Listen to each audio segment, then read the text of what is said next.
Пред големиот христијански празник Великден се купуваат земјени производи. Чинија тава со капак или мал земјен сад. Најважно е во куќата да се внесе нешто ново, нешто земјено. Љупчо Лазаревски од Злетово и оваа година беше на своето место кај градскиот пазар во Штип. Денот е таков, вели, па раздвиженоста и побарувачката за земјени производи е на задоволително ниво. Сите купуваа барем по една чинија за да внесат дома нешто ново. Иако во Кочани ова како адет се практикува многу повеќе.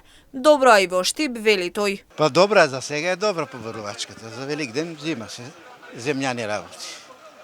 Тоа станало традиција? Традиција, али тука не толку. Кочани повеќе. Кочани тоа е гужо, зима се. А тука за чист понеделник зимат земјани работи.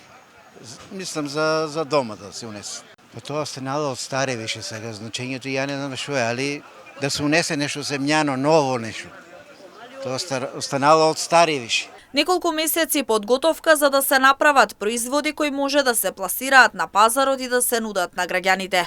За овој ден, петок пред Великден, треба да имат доволно децидене Лазаровски за да може секој да купи. Каленици, тави со капак, каленици, тие работи. Тавче, гравче.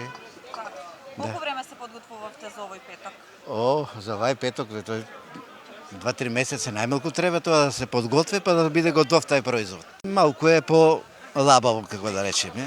Нема плюс 60 денара. Нема народ. Едноставно нема. Побарувачката е само за тие деништа, за Великден, за тие празници. Љупчо Лазаревски долги години се занимава со производство и продажба на земјени производи. Вели потребно е време, но и желба за да може да се создаде нешто. Во останатите денови од годината овие производи не се трошат во голема мера, но пред Великден се едни од најбараните.